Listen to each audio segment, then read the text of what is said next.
Bonjour à tous, c'est une toute petite vidéo d'introduction avant la conférence. L'astrologie, c'est un sujet vaste et en même temps très clivant. Soit on adhère à fond, soit au contraire on n'y croit pas du tout. Mais force est de constater que même si on n'y croit pas, l'astrologie fait partie de notre vie. Et on va s'en servir bien souvent comme d'un oracle ou pour en savoir un peu plus sur notre personnalité superficielle. Mais au fond, est-ce que c'est une science profonde qui est dédiée à la connaissance de notre âme ou est-ce qu'au contraire, l'astrologie, c'est juste comme un effet de mode qui nous permet d'assouvir un peu notre soif d'identité? Dans cette conférence, je vais vous parler du chemin de l'incarnation mais aussi de la désincarnation de l'âme et pourquoi il est important de traverser l'astrologie animale. En effet, pour nous les Esséniens, il y a deux astrologies, une astrologie animale et une astrologie supérieure qui est sacrée.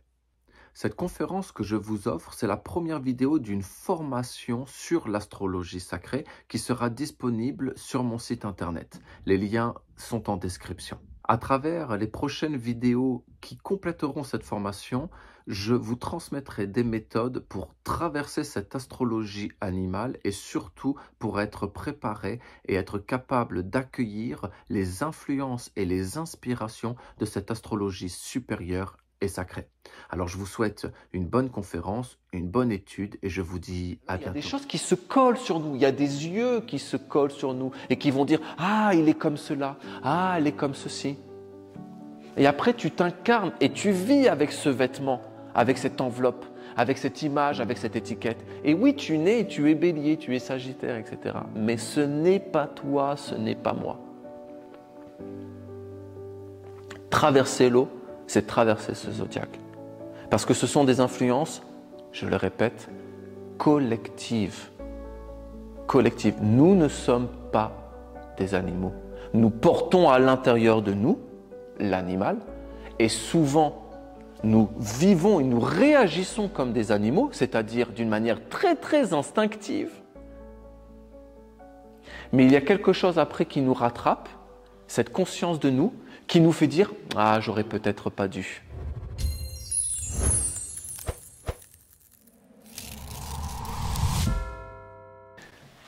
Bonjour à tous. Dans beaucoup de traditions, beaucoup de civilisations, des hommes et des femmes ont vu le monde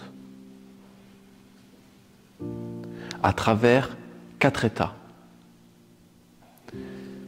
Les 4 éléments, la terre, l'eau, l'air et le feu. Mais ces 4 éléments, ce sont 4 états de conscience, 4 états d'âme.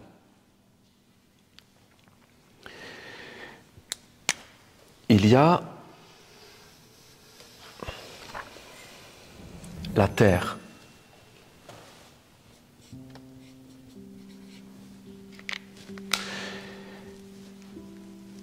Et il y a ensuite l'eau. La terre et l'eau, c'est comme si c'était la même matière. Il y a quelque chose dans ces 4 éléments, quelque chose qui est universel, qui se retrouve en chacun d'eux. L'eau, c'est de la terre plus subtile. Mais il y a vraiment dans l'eau quelque chose qui se retrouve dans la terre.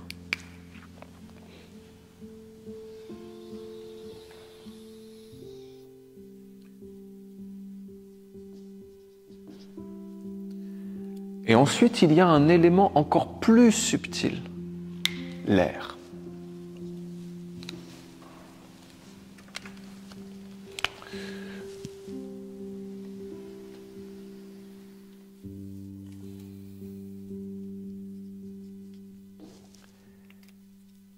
Et dans l'air, il y a un élément universel qui se retrouve dans l'eau et qui se retrouve également dans la terre. Mais il y a un élément encore plus subtil que l'air. C'est le feu.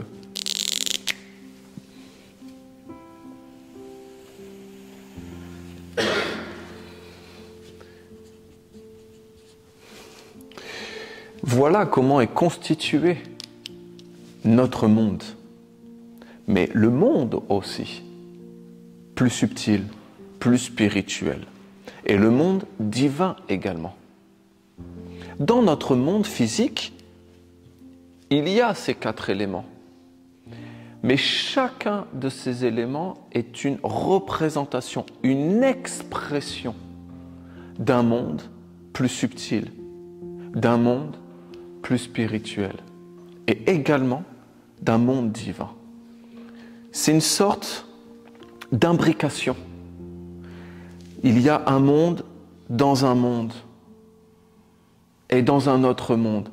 Ces 4 éléments se retrouvent à la fois très différents, séparés et dissociés les uns les autres, mais en même temps, ils sont les uns dans les autres.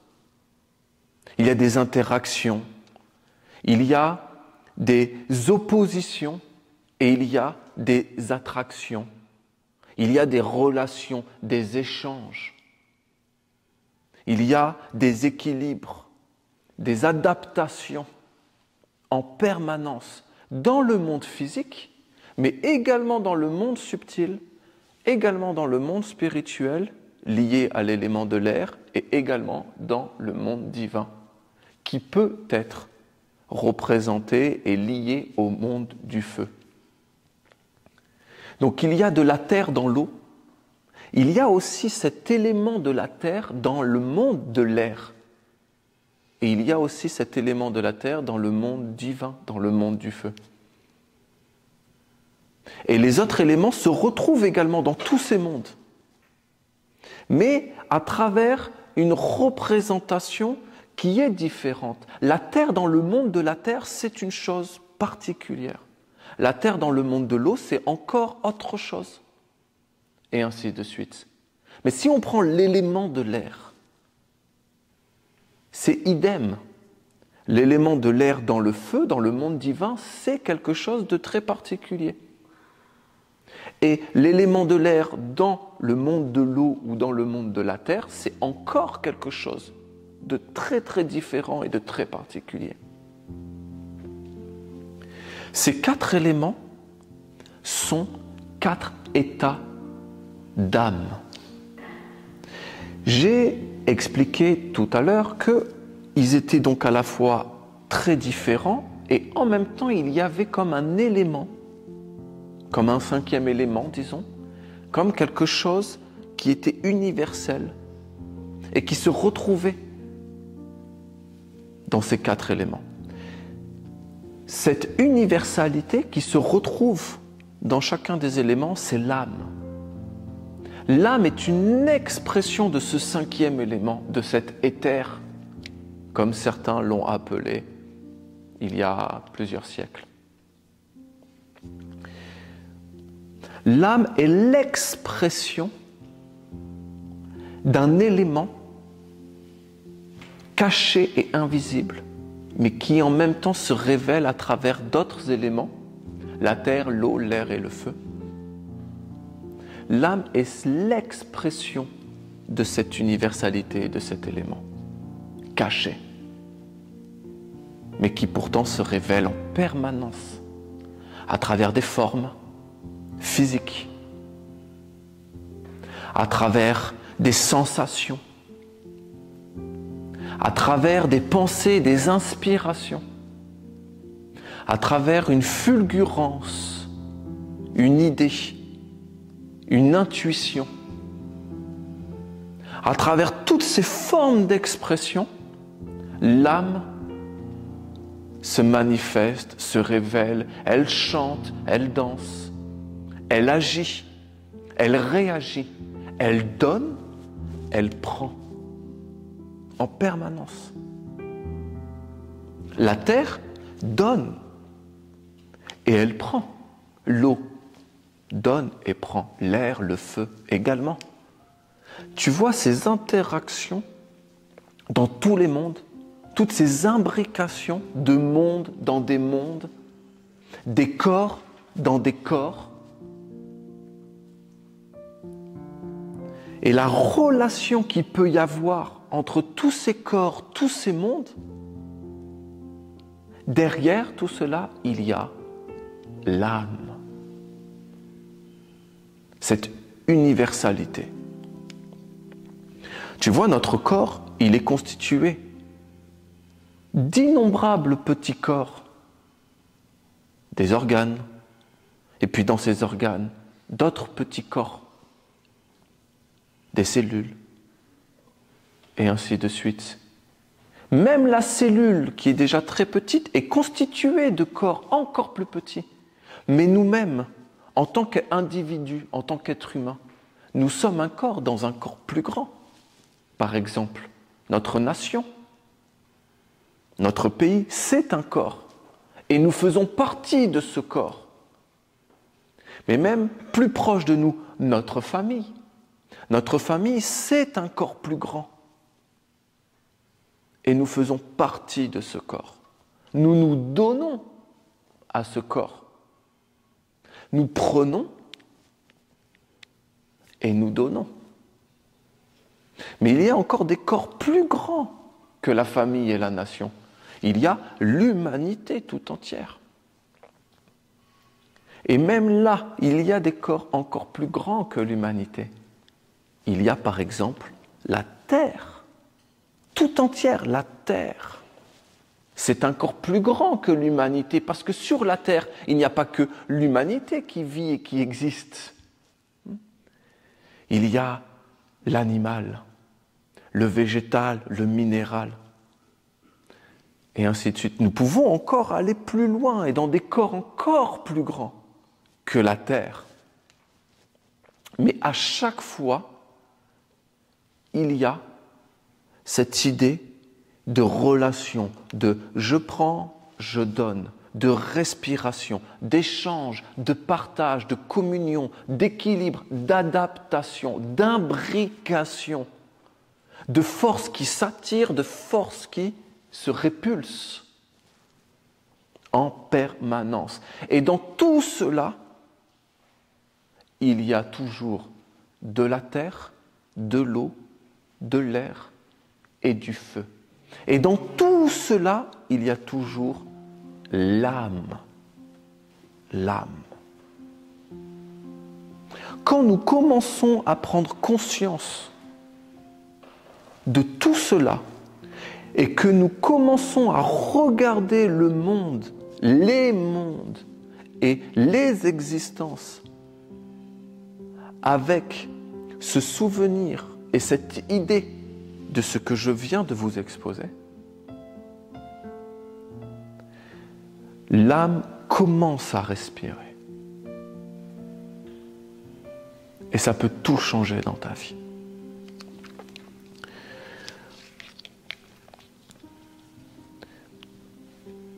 L'âme s'incarne et se désincarne. C'est une respiration. Tu vois,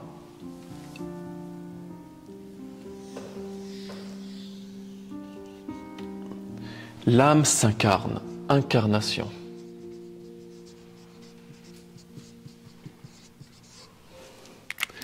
Quand elle s'incarne,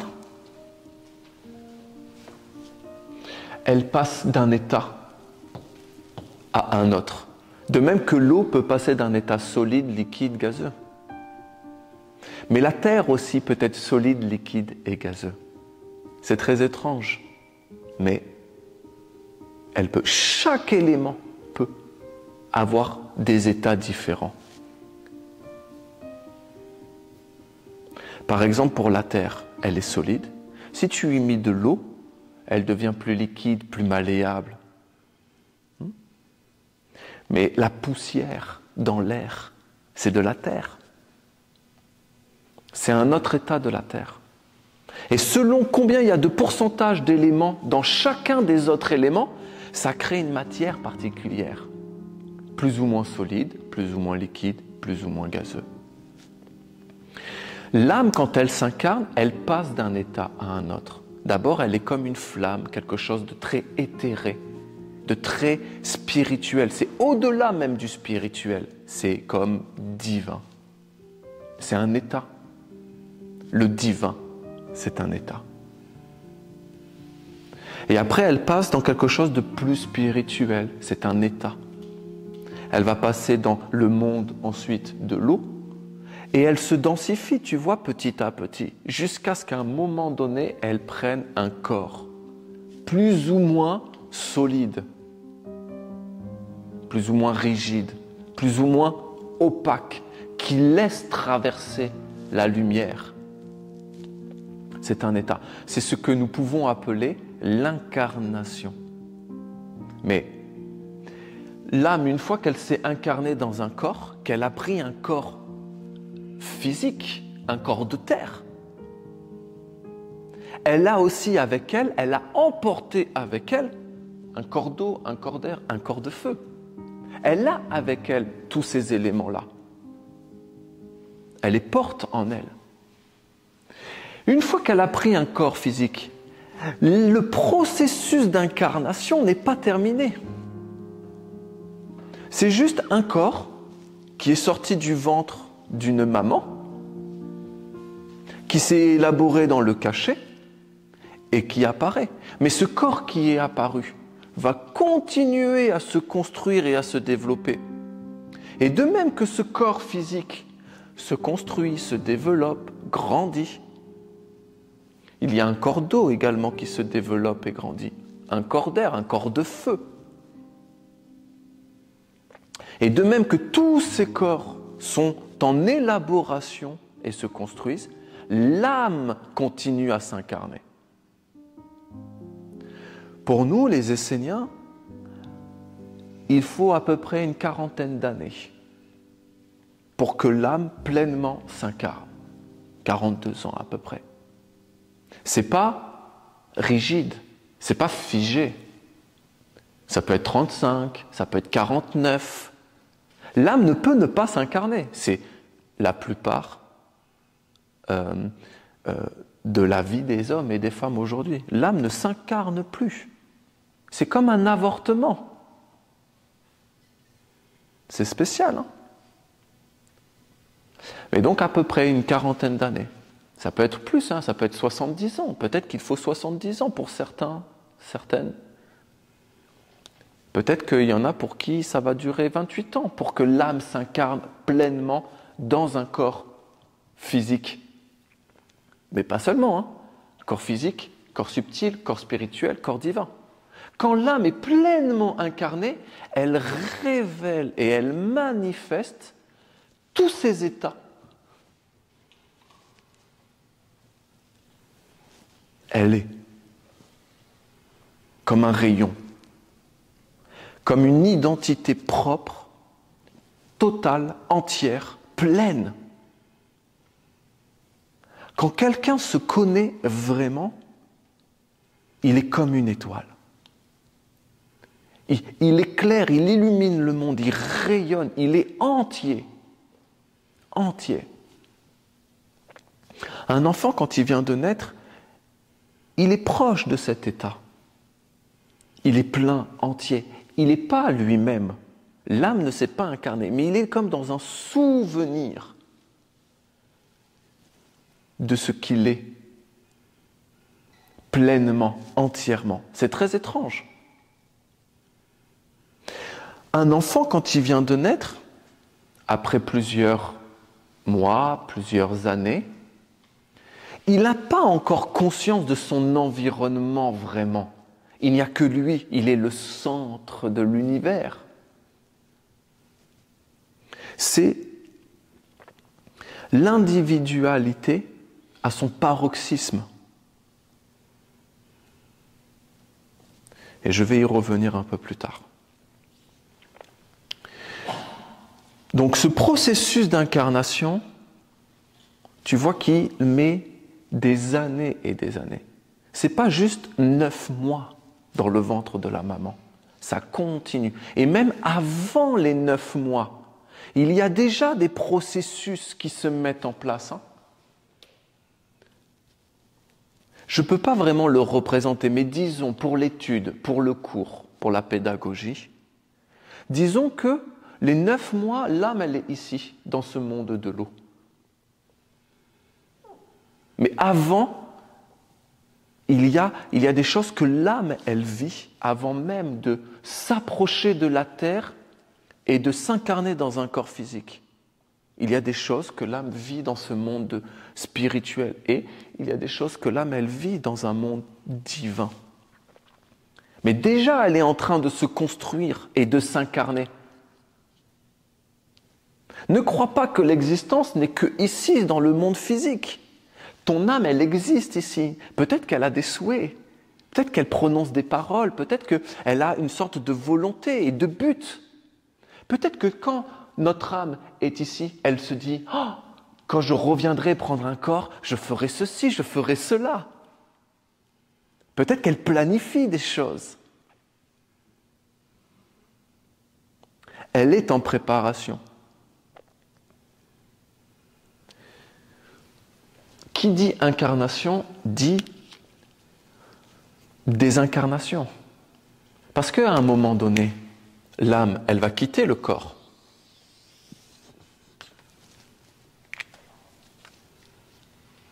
Mais elle ne quitte que le corps. Quand l'âme quitte le corps, on dit que nous mourrons. Mais qu'est-ce qui meurt?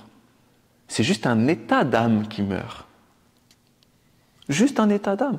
Il y en a d'autres des états d'âme que nous ne connaissons plus, que nous ne cultivons plus, parce qu'il y a un état d'âme particulier qui est très très fort, avec lequel nous vivons, qui est le corps physique, et il est tellement fort, tellement omniprésent, il est tellement collé à nous et à notre existence, que quand nous le quittons, cet état d'âme, nous nous imaginons qu'il n'y a plus rien. Il n'y a plus rien après la mort. Mais après la mort, il y a toujours la naissance. J'ai fait une expérience, il y a plusieurs années, j'ai accompagné ma grand-mère dans l'au-delà, à mourir, dans son corps physique. Je l'ai vu, j'étais avec ma sœur. Tous les jours, on allait à l'hôpital, et même on dormait dans la chambre, on se relayait, on dormait dans la chambre avec notre grand-mère qui était en agonie. L'agonie, ça fait peur aujourd'hui, quand on dit « j'agonise ». Mais en fait, l'agonie, et c'est le médecin qui nous avait expliqué ça, c'est un état, c'est une porte, c'est tout un processus dans le corps qui se met en place pour passer d'un état à un autre. Le médecin ne nous l'a pas expliqué comme cela. Moi, je le traduis pour vous, comme cela, avec une vision essénienne, avec une vision subtile, une vision spirituelle.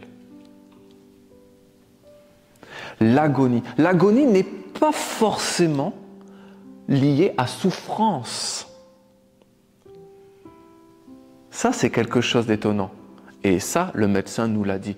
Quand on dit agonie, c'est souffrance. Pas forcément. Des fois, dans ce moment d'agonie, qui est différent pour chacun de nous.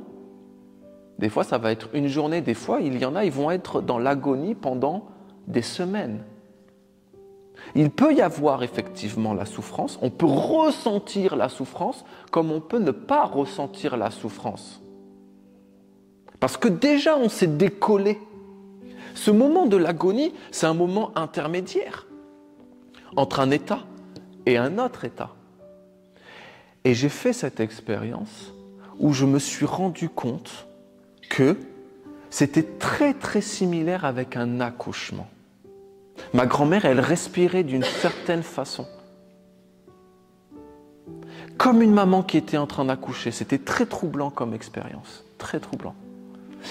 Aujourd'hui, on fuit la mort, au point qu'on ne veut pas la voir. On ne veut pas participer, être observateur de ces moments d'agonie ou de ces moments, justement, de transition d'un état à un autre.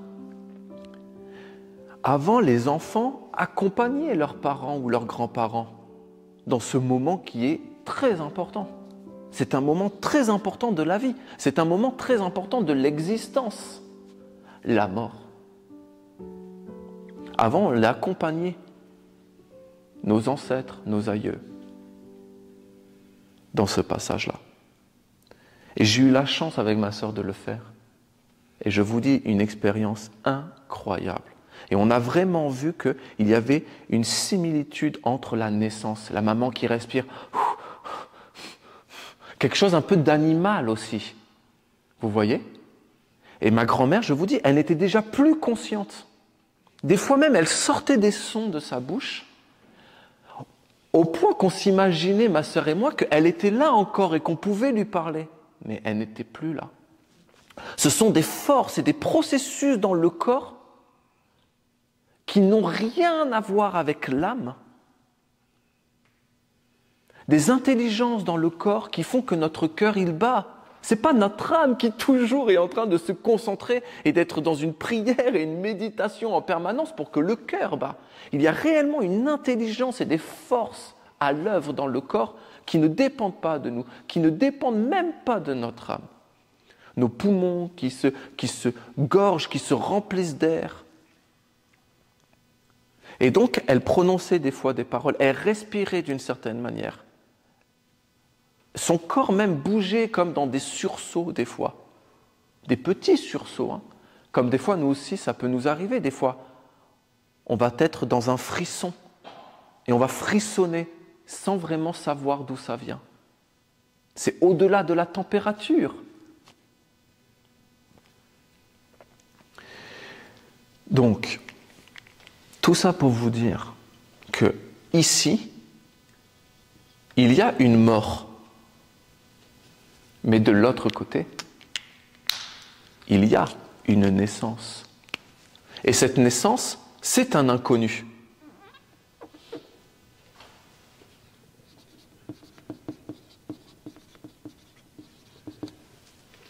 C'est un inconnu.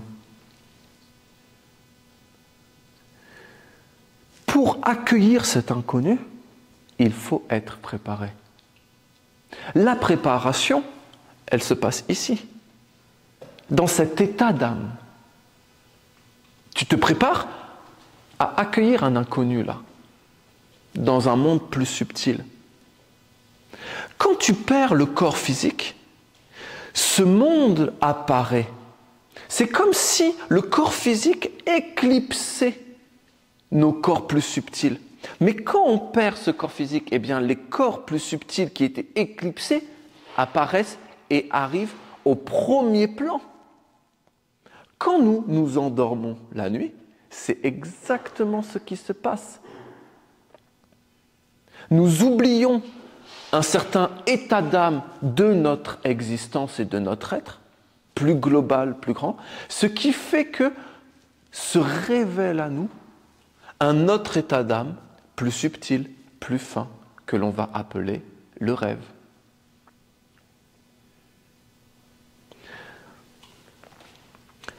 Quand nous entrons dans ce monde, pleinement conscient, il y a de nouveau toute une préparation à avoir. Et à un moment donné, qu'est-ce qu'il va se passer? Il va se passer que nous allons de nouveau mourir. Mais qu'est-ce qui meurt?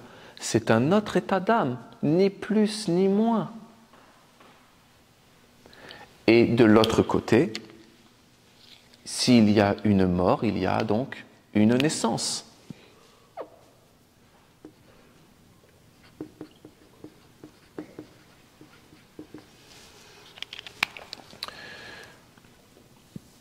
Idem ici, dans le monde du feu. L'état d'âme encore plus spirituel se construit un corps, se prépare à mourir pour naître dans un monde, disons, divin, un monde divin. Mais c'est toujours toi, c'est toujours ton âme, seulement dans des états d'âme différents. Mais c'est toujours ton âme, toi, véritablement toi, ton rayon, ton être. Tu vois, nous avons un corps. Nous avons les yeux verts, les yeux bleus. Nous avons des cheveux blancs, longs, épais, fins. Ça te définit, ça te représente. Mais prends conscience qu'il il y a autre chose de plus subtil, de plus spirituel et de plus divin qui te définit et qui te représente.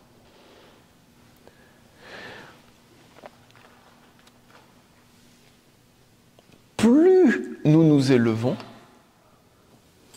plus nous sommes proches de ce que nous sommes véritablement, comme une sorte de quintessence,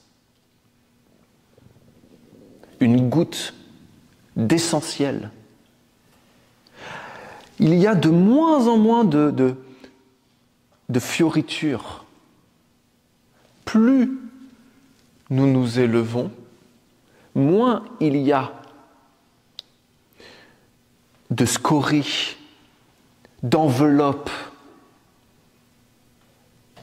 Plus nous nous épurons, plus nous sommes l'essentiel de notre être.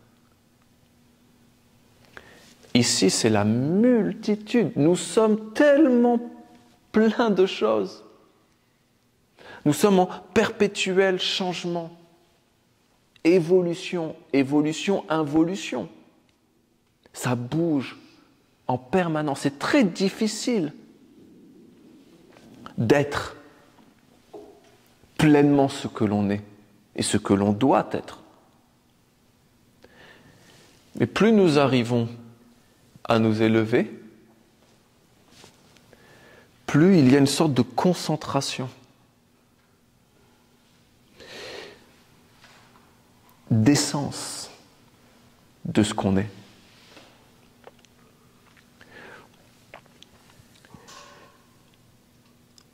Et il est possible, mais je ne vais pas rentrer dans les détails, ici et maintenant, il est possible d'être à la fois ici et en même temps ici. Et d'être pleinement là et également dans les mondes spirituels qui sont liés à l'élément de l'air. C'est possible.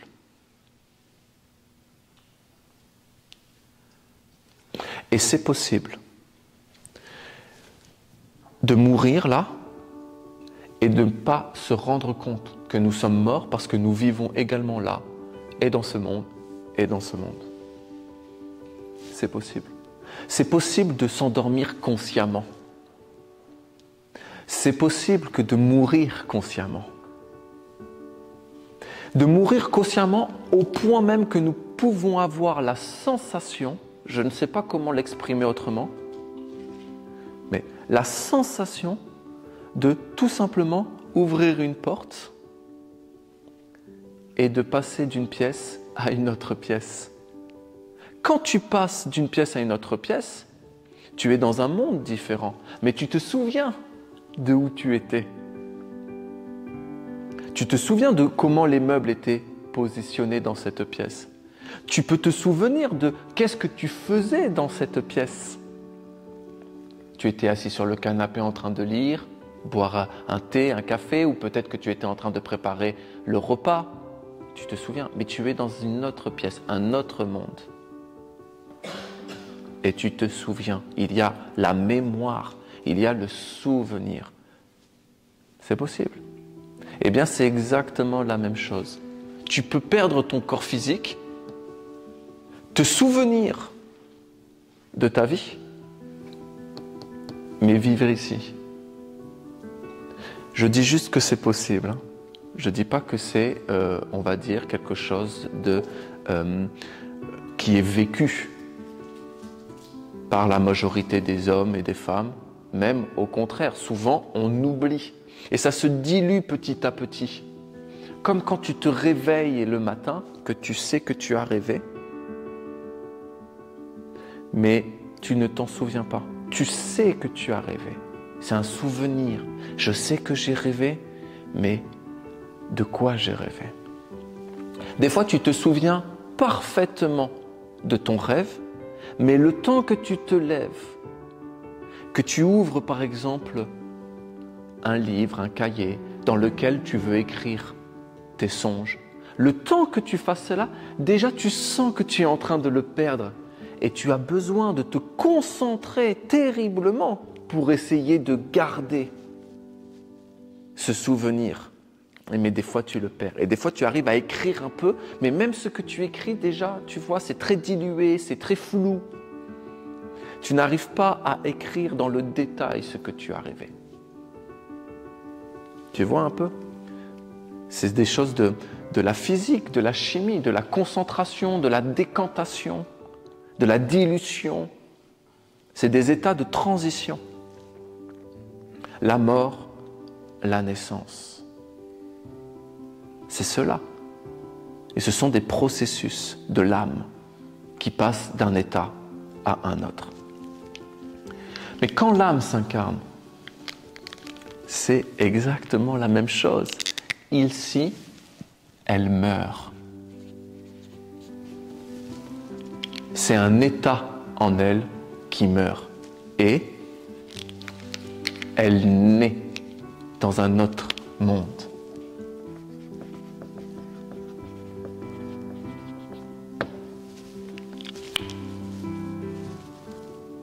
Exactement la même chose. Exactement. Quand un enfant naît ici et il sort du ventre de la maman, il meurt dans un monde plus subtil. Est-ce que l'enfant se souvient? Oui, mais il n'a pas le langage pour parler d'où il vient. Et puis, 1 mois, 2 mois, 3 mois, 6 mois, 1 an, 2 ans, 3 ans, commence à parler. Mais il a oublié totalement. Rares sont ceux qui, après plusieurs années, peuvent se dire « Mais j'étais aussi subtil, j'étais aussi un être spirituel ». Il y en a, ils se souviennent de leur réincarnation, ils se souviennent de leur vie passée. Mais comment on s'en souvient? Est-ce qu'on s'en souvient comme dans le détail? C'est possible peut-être, c'est possible. Mais on va s'en souvenir comme une nostalgie peut-être. Comme un rêve qui est là, tout autour de nous, mais sans vraiment pouvoir le saisir. On va aimer d'une manière irraisonnable, d'une manière illogique. On va aimer ou détester quelque chose. Par exemple, une civilisation, par exemple, une nation. On va aimer quelque chose qui n'a rien à voir avec, par exemple, l'éducation que nous avons eue, de nos parents, de notre nation présente. Tu vois, il y a des choses comme cela, des liens qui sont inexplicables. Tu vas aimer, je ne sais pas, dénouer des nœuds. Ça fait partie de ton caractère. Ça fait partie de toi, mais tu ne l'expliques pas. Ça peut être une mémoire d'une vie passée.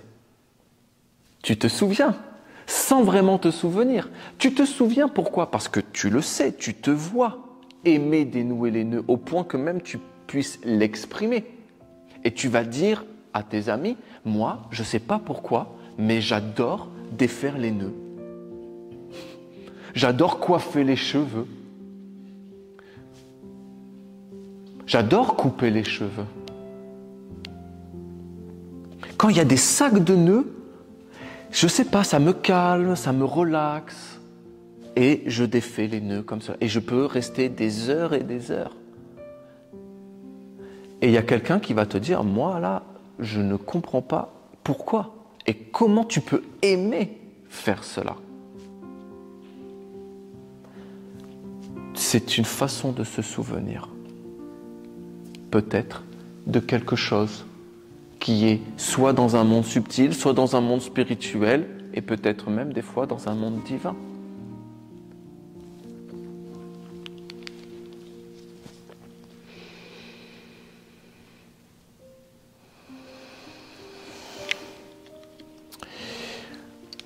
Ok, maintenant, on va rentrer un peu plus profondément dans cette science. Ici, ton âme, elle vit. Et elle va prononcer une parole. Il Il y a plein de façons de parler. Plein de façons. Un sourire, un regard, un geste, une attitude, une posture dans un corps, c'est une façon de parler, de s'exprimer. On parle d'expression.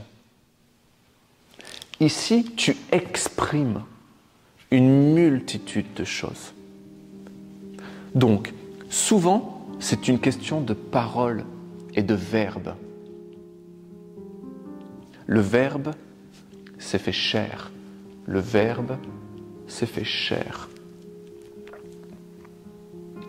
Il y a aussi cette notion de l'être et d'esprit qui est chère à mon cœur. Vraiment. Que la lettre tue, l'esprit vivifie. Mais le verbe s'est fait chair. La lettre témoigne de l'esprit. Donc vraiment cette idée de témoignage, d'expression, de révélation, d'apocalypse.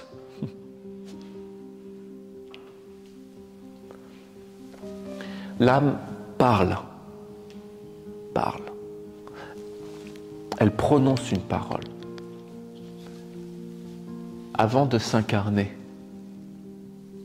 comme un vœu, comme un engagement. Ici, c'est écrit.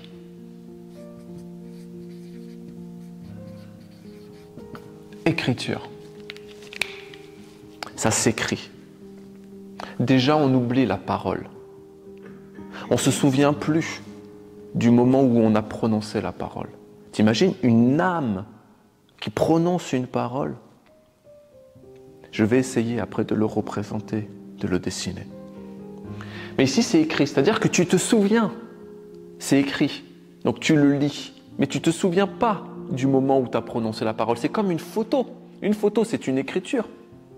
Tu ne te souviens pas forcément du moment que tu as vécu. Mais quand tu regardes la photo, tu te dis « Ah oui, c'est vrai. Ah, je me souviens. » Et là, tu revis ce moment. Mais le moment est passé. Il n'est plus. C'est écrit. Ici, c'est lu. C'est la lecture. Et là, il commence à avoir des interprétations. Vous vous souvenez des conférences que j'ai faites pendant la grande fête de l'hiver, il y a quelques jours de ça. Ici, il commence à avoir des tonnes et des tonnes d'interprétations, parce que tu le lis et tu peux le comprendre de plein de façons. Déjà là, ça commence à être un sac de nœuds. Sac de nœuds.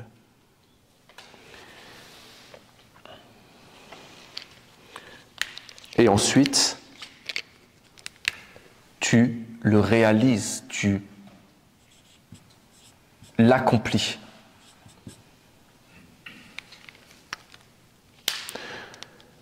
Tu vois, même ici, je vais le mettre au pluriel. Et là aussi. Ici au singulier et ici au singulier. D'accord ?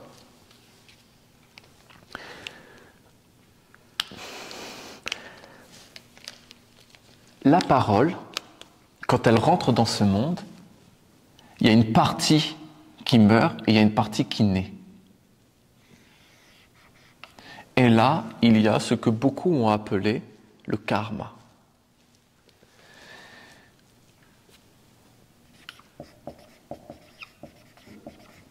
Le karma, positif ou négatif, le karma ou le dharma.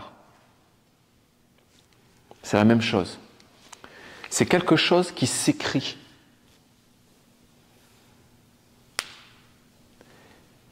Dans un processus d'incarnation. Et ce karma ou ce dharma, tu vas le vivre. D'une manière ou d'une autre, tu vas le vivre.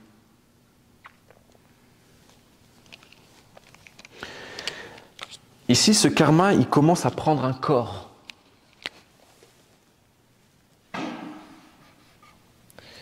Et je vais le représenter comme cela. C'est une forme. Karma.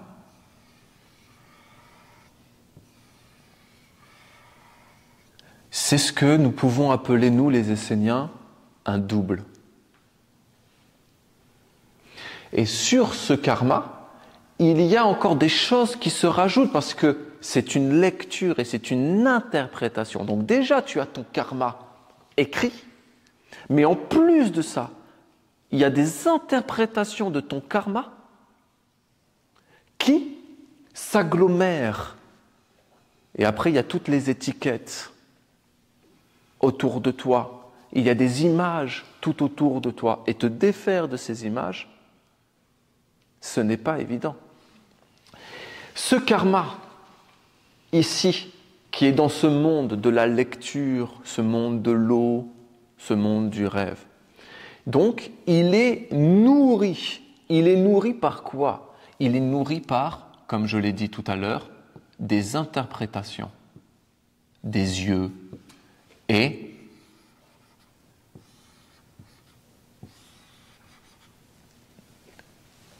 il est nourri également par tes actes et ta vie.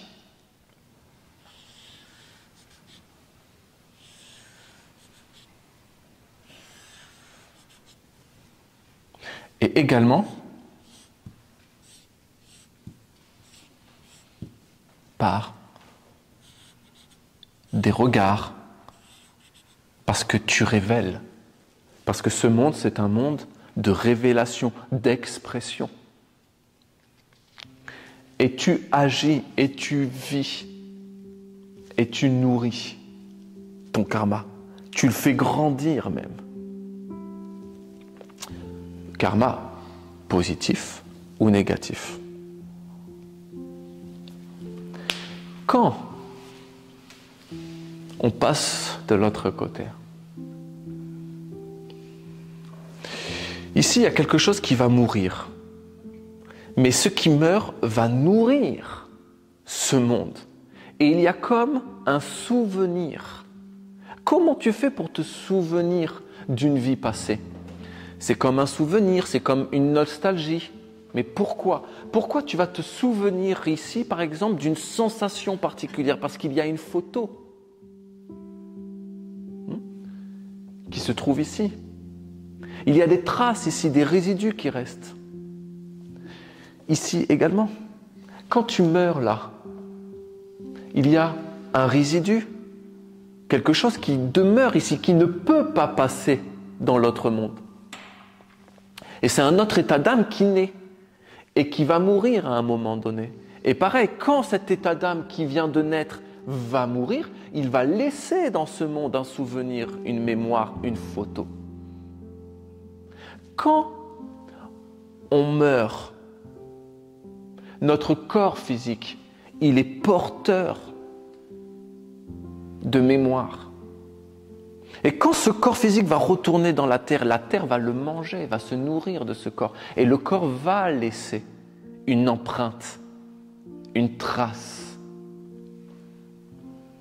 Et cette trace, tu la retrouveras quand tu reviendras ici. Tu la retrouveras d'une manière ou d'une autre. Tu ne sauras pas vraiment l'expliquer, mais tu la retrouveras, cette trace. Comme un souvenir, comme une nostalgie. Quelque chose que tu ne peux pas vraiment expliquer. On dit les murs ont des oreilles. On dit quand tu rentres dans une maison, tu sens si elle est vécue ou si elle a été abandonnée pendant des années et des années.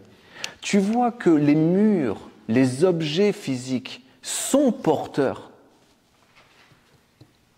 de subtilité, de spiritualité. Ils sont porteurs. Un objet est porteur. Il représente quelque chose pour toi. Parce que derrière, si cet objet a de la valeur ou au contraire n'en a pas du tout, c'est qu'il y a un monde subtil, un monde spirituel. Et cet objet exprime, révèle, témoigne de ces mondes. Et alors tu vas vouloir le garder toute ta vie, au point même que tu vas vouloir être enterré avec cet objet peut-être. Ce que j'essaie de t'expliquer, c'est que un objet même inanimé, un mur d'une maison, il s'imprègne de subtilité, de spiritualité. Il s'imprègne. Tout ce que tu vas dire dans la maison, tout ce que tu vas vivre, comment tu vas le vivre, les murs s'en imprègnent. Même quand tu n'es plus là, ça continue à vivre. Et à un moment donné, effectivement, parce que ça fait des années que tu n'es plus dans la maison, effectivement, après ça aussi, ça se désagrège. Et après, effectivement, tu ne sens plus l'âme dans la maison. Mais l'âme, c'est toi qui l'as fait naître, cette âme. C'est toi qui l'as cultivée. Et quand tu pars, l'âme est toujours là, et petit à petit, elle diminue, elle s'estompe, et elle aussi, elle va mourir. Cette mémoire, ce souvenir, va disparaître. Donc tu nourris un monde, et ici également, tu vas laisser une trace. Tu vas laisser une trace dans ce monde. Tu laisses une trace dans ce monde. Tu laisses une trace. Quand tu reviens, la trace que tu as laissée, tu la récupères. La trace que tu as laissée dans ce monde, tu la récupères quand tu, de nouveau, t'incarnes. Et puis après, tu viens ici dans ce monde des subtilités, des rêves et de l'eau. Et il y a une trace également que tu as laissée. Hein. Ici, tu vas la récupérer. Et quand tu reviens dans ce monde et que tu prends un nouveau corps physique, un corps de femme, un corps d'homme, avec les cheveux courts, les cheveux longs, les yeux verts, les yeux bleus, peu importe, il y a une trace. Et tu la récupères. Tu t'incarnes dans telle famille. C'est parce qu'il y a une raison. Tu vis telle épreuve dans ta vie, c'est parce qu'il y a une raison. Tu t'incarnes à telle époque, dans tel pays, c'est parce qu'il y a une raison. Parce que ton âme,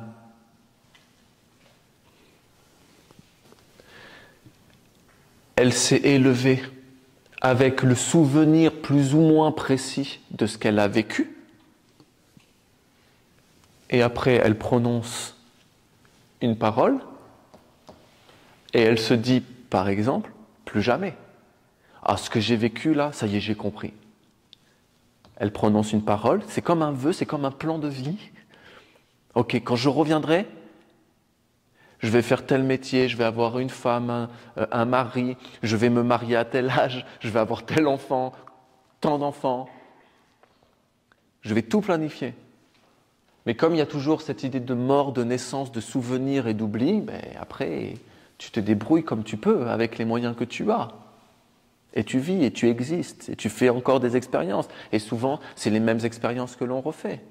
Et on tourne en rond, hein. Eh oui.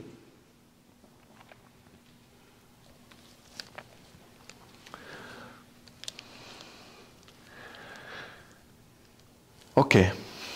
Allez, on passe encore à une étape, on va dire, supérieure. Supérieure dans le sens où on s'approche vraiment de ce que je veux vous transmettre ce matin. Ici, il y a un ciel.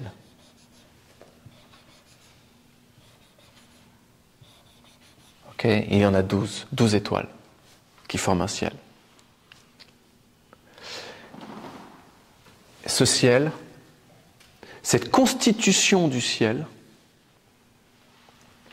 c'est un zodiaque. Un zodiaque que nous, les Esséniens, nous appelons animal. Le zodiaque animal.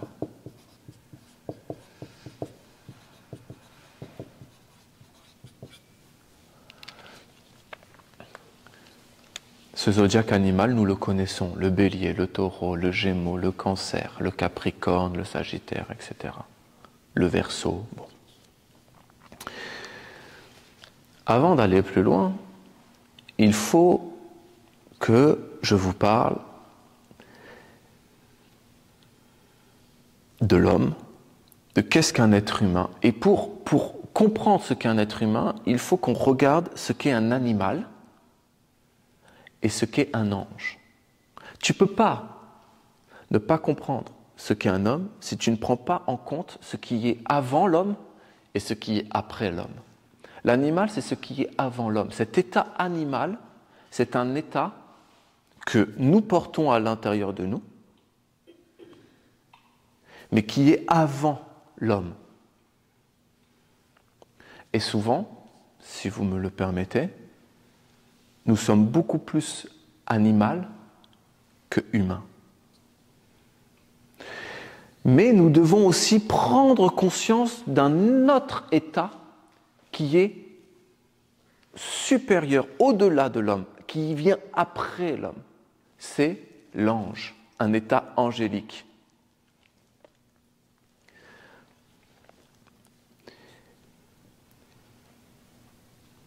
Un animal est un être collectif, mais vraiment collectif. Alors certains, oui, me diront qu'il y a des animaux qui ont une conscience d'eux-mêmes, mais ils sont rares. Et ces animaux qui ont une conscience d'eux-mêmes, ils n'ont pas encore une conscience d'eux-mêmes comme l'homme a une conscience de soi. Si ces animaux avaient une conscience d'eux-mêmes comme l'homme a une conscience de lui, cet animal ne serait plus un animal, il serait un humain. Les animaux, pour la plupart, ils ont une conscience collective. C'est un état d'âme, l'animal, collectif. Il y a une multitude de biches. Il y en a des tonnes et des tonnes de biches. Et je ne parle même pas de race de biches, d'accord? Parce qu'il y a des biches ici au Québec, ce n'est pas les mêmes biches qu'en Afrique. Hein, il y a des familles de biches. Mais toutes ces biches, ici au Québec, c'est un seul et même individu. Ils n'ont pas la conscience de la mort comme nous avons conscience de la mort.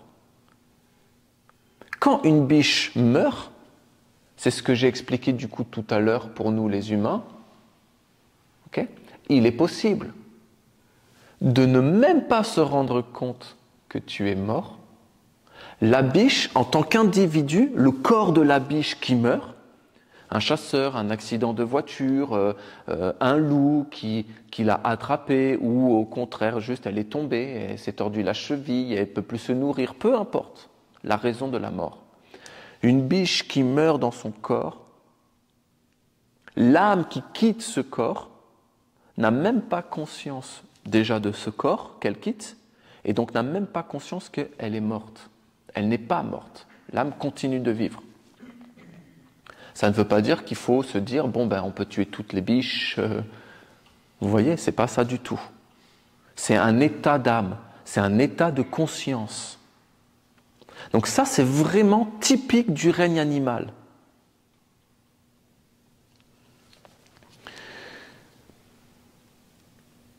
L'ange.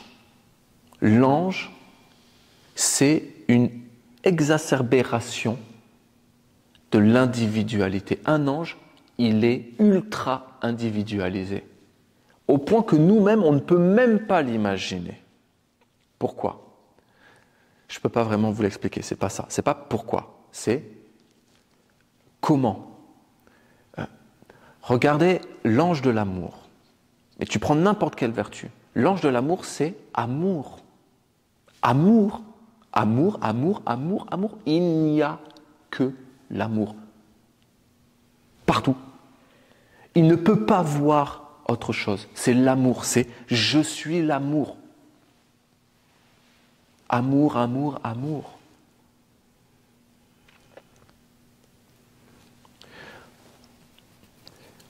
L'homme est sur un chemin d'individualisation. Mais quand il atteint l'individualisation, vraiment qu'il est son rayon, alors il peut commencer en fait à incarner et à manifester un ange. De même qu'il y a des animaux qui ont une conscience d'eux-mêmes, mais comme je l'ai dit tout à l'heure, Un animal qui a conscience de lui comme un homme a conscience de lui n'est plus un animal, il est un homme. Un homme, une femme, un humain, un être humain qui s'est individualisé dans l'ultime. Il ne peut pas plus s'individualiser, c'est pas possible. Il n'est plus un humain, il est un ange. Mais il y a quelque chose de plus.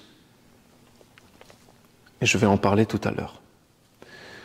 Donc, ce chemin de l'individualisation, c'est traverser les eaux.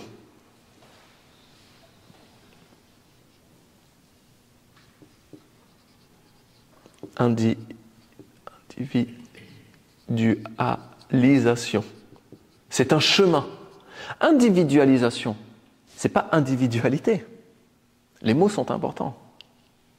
C'est je suis en train de m'individualiser. Tu cherches, tu te construis, tu t'élabores, tu t'analyses, tu t'observes, tu grandis, tu fais des expériences. Des bonnes, des moins bonnes, des agréables, des désagréables.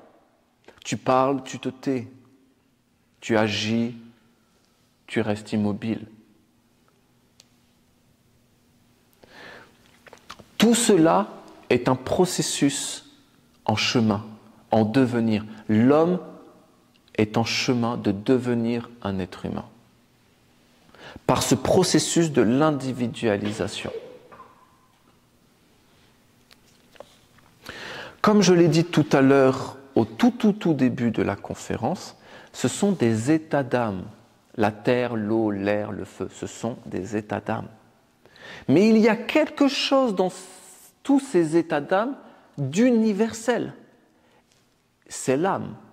C'est-à-dire que l'animal qui est en processus de conscience de lui, il y a une âme collective. Le gorille, par exemple. Le gorille est un animal qui a conscience de lui. Donc, il est à la fois un animal et il s'approche de cet état d'âme de l'humain. Mais dans le gorille, il y a une âme collective.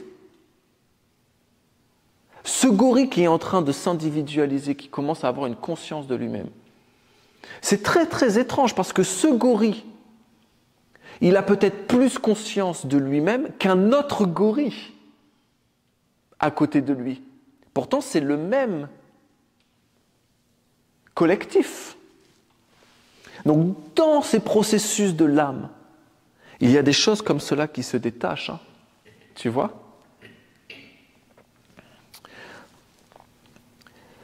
L'homme qui s'individualise, il est au-delà de la conscience de lui.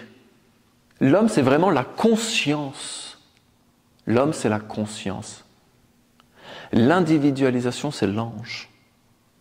Donc, l'homme, il a tellement conscience de lui qu'à un moment donné, il y a quelque chose qui se détache. Comme le gorille, qui a un peu plus conscience de lui qu'un autre gorille. C'est la même âme, mais dans cette même âme, il y a quelque chose qui se détache et qui va rentrer dans un état d'âme plus subtil, plus spirituel. Parce que plus tu as conscience de toi, plus tu t'individualises, plus tu peux avoir conscience de ces mondes qui, je le répète, bien souvent, qu'on oublie. À travers ces portes de la mort et de la naissance, on les oublie, comme des rêves. On les oublie. Donc plus l'homme a conscience de lui, plus il peut marcher sur un chemin d'individualisation. Jusqu'à un jour, l'âme qui vit dans ce corps d'homme devienne un ange. Et ensuite, l'âme qui est un ange va vivre encore des choses, va voir le monde d'une autre façon, va faire des expériences d'ange, va raconter des blagues d'ange, va vivre des épreuves d'ange pour continuer son chemin d'évolution. Mais restons dans le monde de l'homme.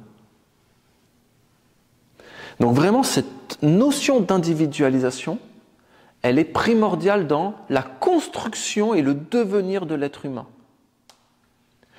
Un être humain doit avoir conscience de lui, mais à un moment donné, cette conscience de lui le pousse d'une manière ou d'une autre à s'individualiser. D'où, après, on peut parler d'école initiatique. L'individualisation passe forcément par des écoles. Alors, il y a des écoles initiatiques et puis il y a d'autres écoles. Et donc, on s'individualise. Et on enlève des couches, des images, des étiquettes, des vêtements. Et on les enlève, et on s'épure, et on s'individualise. Et à travers cette individualisation, en fait, on exprime de plus en plus une sorte de quintessence de nous-mêmes, jusqu'au point où vraiment on est tellement individualisé, on est un condensé, une concentration absolue de notre essence. On est une goutte essentielle, une goutte d'huile essentielle de notre âme. Il n'y a plus de superflu. Il n'y a plus toutes ces broutilles, tous ces vêtements, toutes ces choses inutiles. Il n'y a que l'essence même de notre être. Ça peut être vu, considéré comme justement un état angélique. On n'est plus humain à ce moment-là. On se rapproche vraiment de ce qu'est un ange.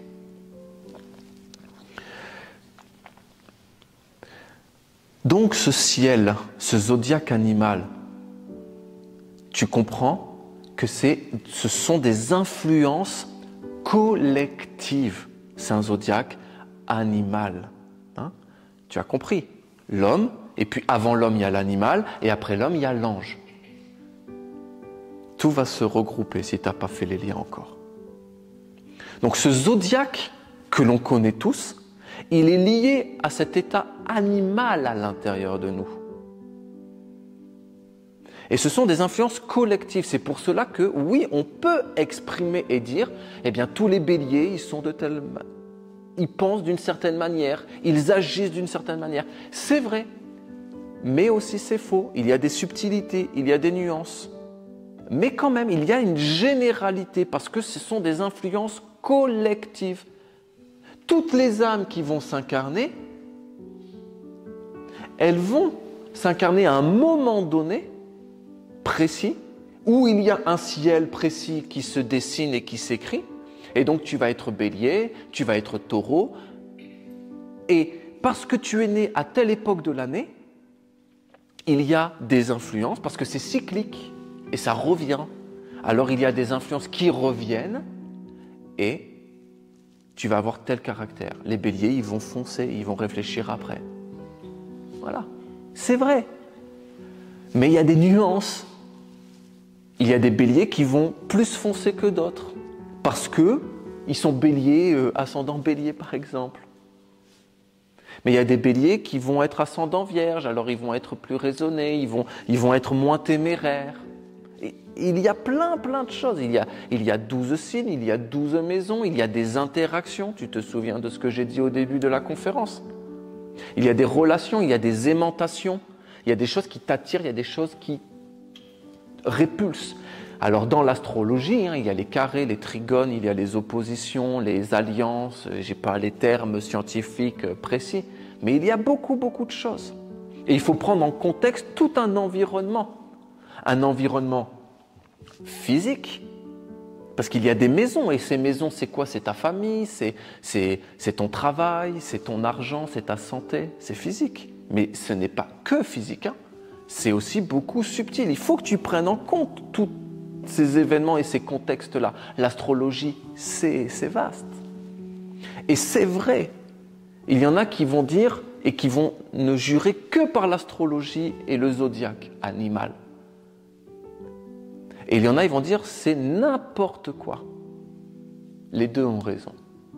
Pourquoi c'est n'importe quoi? Et pourquoi je dis que ceux qui disent que c'est n'importe quoi, ils ont raison? Parce qu'au fond, il faut traverser ce zodiaque. Ce n'est pas toi. Nous ne sommes pas Bélier, nous ne sommes pas Gémeaux, nous ne sommes pas Cancer, et ainsi de suite. Ce sont des influences qui se sont collées sur nous parce que pendant que notre âme était en train de s'incarner et de prendre un corps, nous sommes passés dans ce monde-là à un moment donné. Et encore une fois, je le répète parce que c'est cyclique, alors il y a des choses qui se collent sur nous, il y a des yeux qui se collent sur nous et qui vont dire « Ah, il est comme cela, ah, elle est comme ceci ». Et après, tu t'incarnes et tu vis avec ce vêtement, avec cette enveloppe, avec cette image, avec cette étiquette. Et oui, tu nais, tu es Bélier, tu es Sagittaire, etc. Mais ce n'est pas toi, ce n'est pas moi.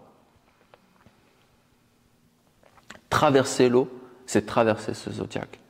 Parce que ce sont des influences, je le répète, collectives. Collectives. Nous ne sommes pas des animaux. Nous portons à l'intérieur de nous l'animal et souvent nous vivons et nous réagissons comme des animaux, c'est-à-dire d'une manière très très instinctive. Mais il y a quelque chose après qui nous rattrape, cette conscience de nous, qui nous fait dire « Ah, j'aurais peut-être pas dû réagir comme cela. Ah, j'aurais dû peut-être mettre un peu d'eau dans mon vin. J'aurais dû nuancer. » L'animal ne nuance pas. L'animal ne nuance jamais. Il ne se pose même pas la question. Ah, peut-être que j'aurais pas dû. Jamais l'animal ne se pose cette question-là. C'est la conscience de soi qui fait que l'homme peut se dire « Ok, j'aurais pas dû. J'aurais dû faire ça comme ci. J'aurais dû faire ça comme ça. » Et quand il y a ça, on entre dans un processus d'individualisation, et c'est-à-dire que l'individualisation, tu es mais complètement au-dessus du zodiaque animal. Sinon, tu es un bélier, tu es né comme un bélier, tu meurs comme un bélier, tu ne t'es jamais individualisé. Tu es dans des influences collectives, comme un animal.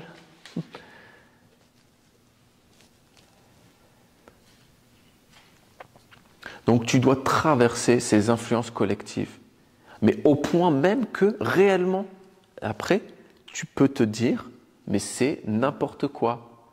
C'est n'importe quoi, c'est évidemment un exemple un peu taquin, vous voyez, je suis piquant. C'est pas n'importe quoi parce que ça existe au fond et au vrai.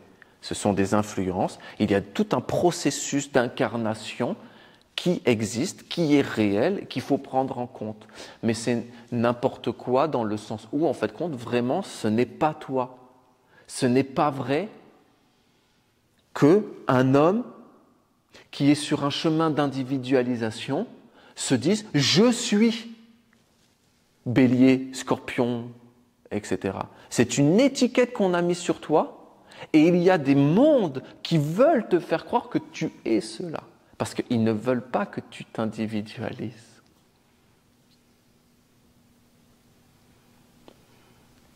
Donc réellement, on doit traverser ce zodiaque. Et le zodiaque animal ne fonctionne pas du tout comme un autre zodiaque, qui est un zodiaque angélique. Ce n'est pas du tout les mêmes processus, ce n'est pas du tout les mêmes développements, les mêmes lois, les mêmes organisations. On ne peut pas appliquer à la lettre le mode de fonctionnement du zodiaque angélique avec le zodiaque animal. Ce n'est pas possible. Donc il y a un autre zodiaque qui est ici.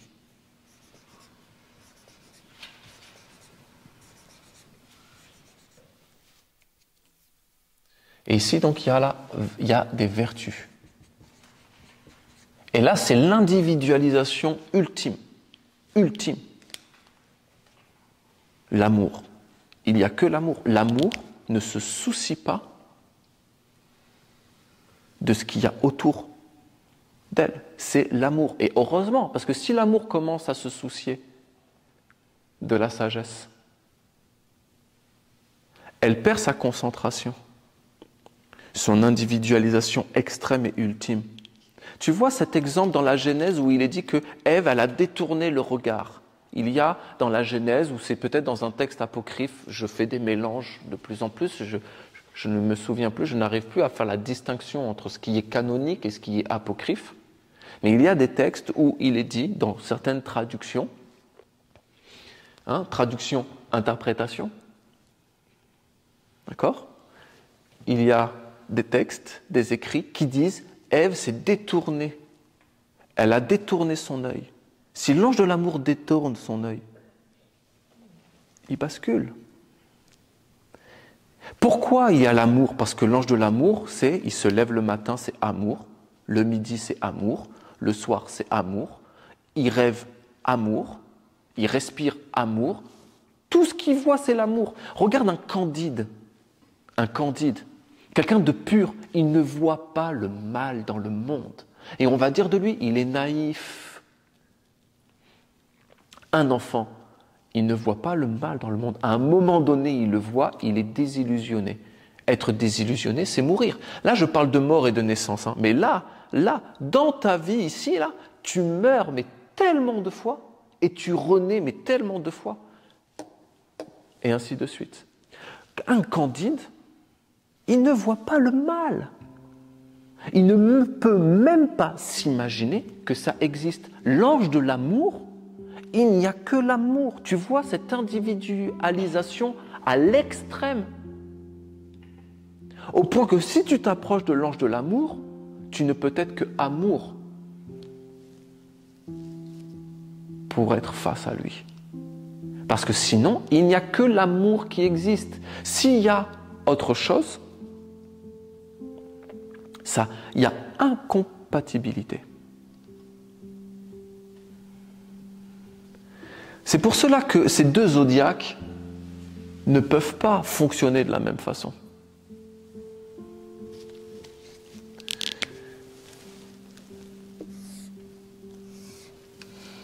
Et là, il y a une sorte de rayonnement, c'est une lumière.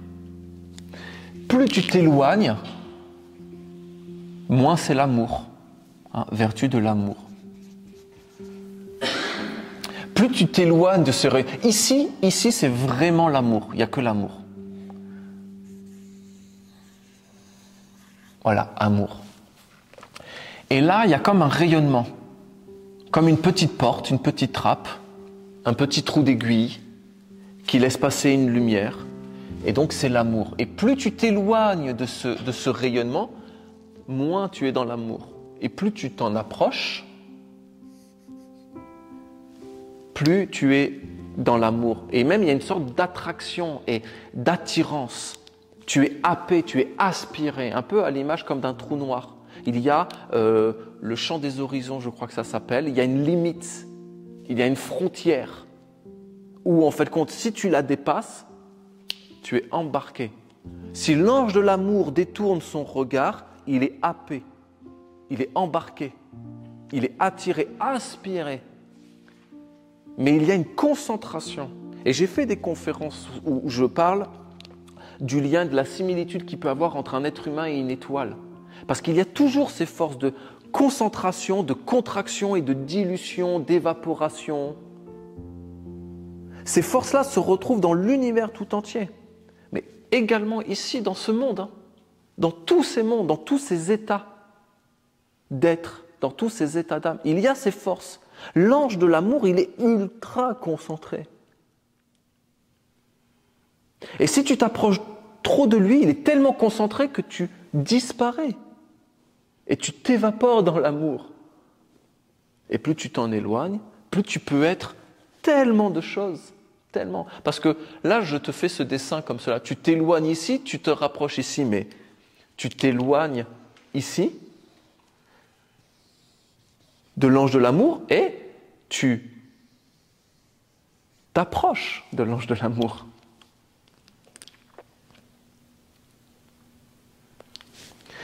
Le zodiaque animal, ce sont des influences qui sont sur toi à ton insu. À ton insu.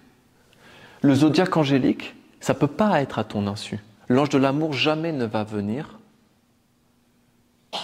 et t'obliger à faire quoi que ce soit en lien avec lui. C'est toi qui dois venir. Pour venir, qu'est-ce que tu fais? Tu dois t'individualiser. Parce que tu dois faire des choix individualisés. Il y aura toujours une part en toi qui sera collective. Toujours. Tu es une femme parmi des milliards et des milliards de femmes.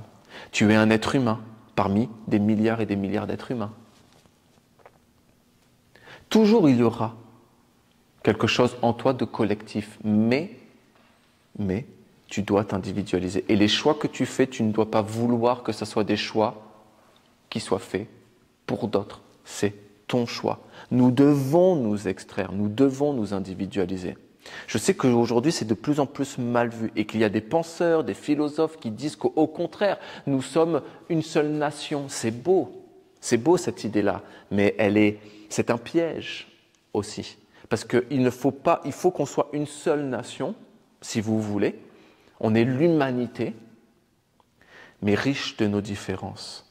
Et bien souvent, derrière ces philosophies, cette idéologie de terre-nation, de nation internationale et mondiale, il y a cette idée où on doit tous penser pareil. Tous vivre de la même façon, alors qu'au fond, la richesse, c'est la diversité. Avant, en France, il y avait tellement de langages, tellement de cultures, c'était par région. Et aujourd'hui, on est en train de le perdre. Et la France, aujourd'hui, est en train de perdre son identité parce qu'il y a l'Europe. Tu vois cet esprit? Je te dis, l'individualisation, c'est super important. Super important. Il y a aussi cet exemple de la tour de Babel qui est écrite dans la Bible, où en fait compte, elle a été détruite parce que les hommes voulaient tous parler la même langue. Et donc Dieu a détruit la tour de Babel et il a fait en sorte que tous les peuples et les civilisations parlent une langue différente au point qu'ils n'arrivent plus à se comprendre. Et c'est beau.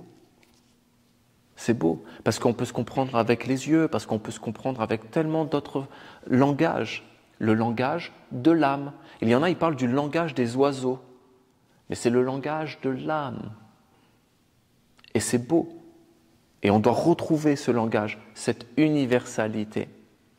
Et je rebondis et je retombe sur mes pieds pour trouver cette universalité.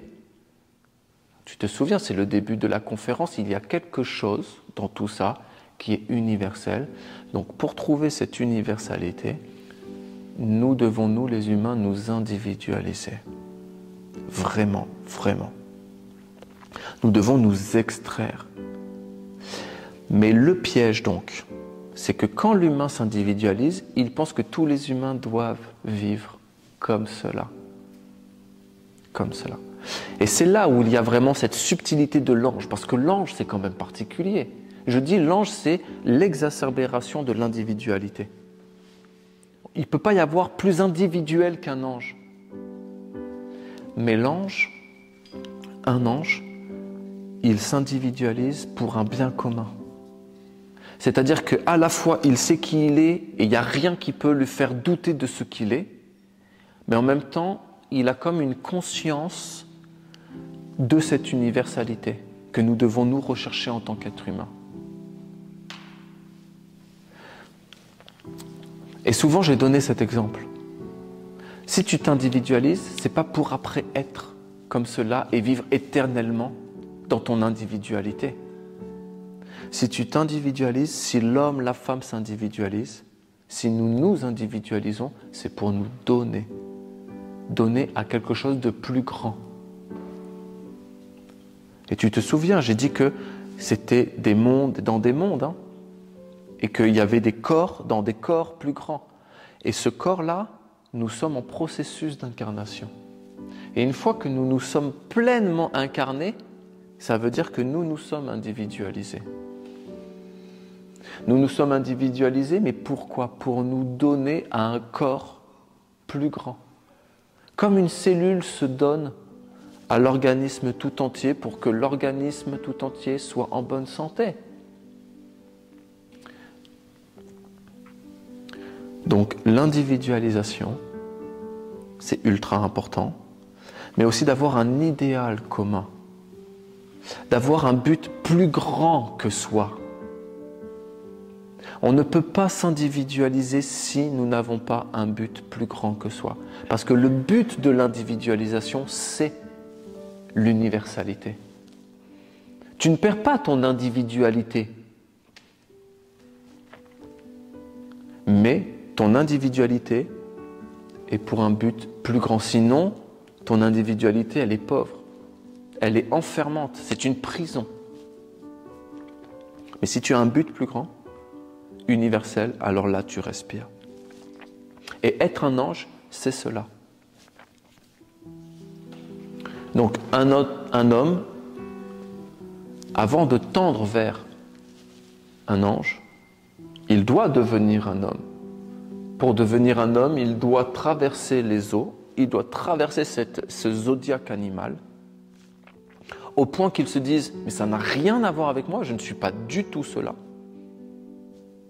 Pas du tout. Et à ce moment, il s'approche des anges.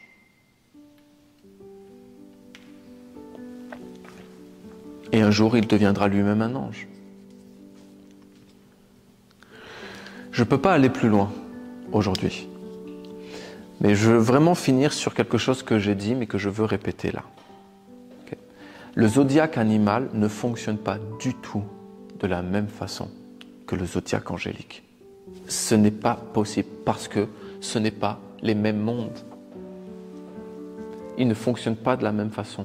Il y a des lois. Les lois, elles sont écrites bien souvent ici. Mais il y a des lois ici. Des lois qui sont écrites pour ce monde. Des lois qui sont écrites pour ce monde. Et des lois qui sont écrites pour ce monde.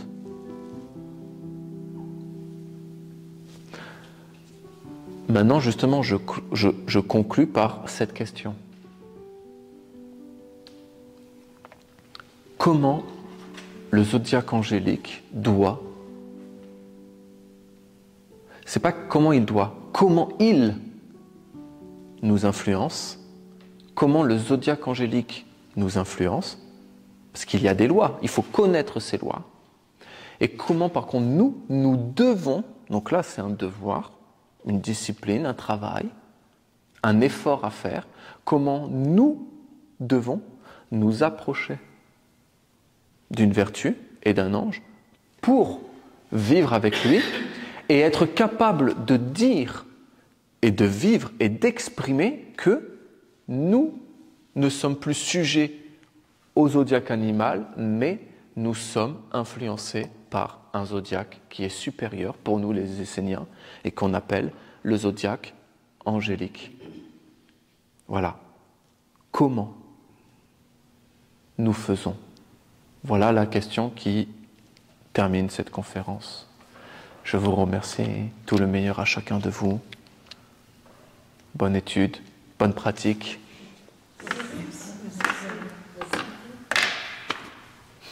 Merci à vous. Tout le meilleur.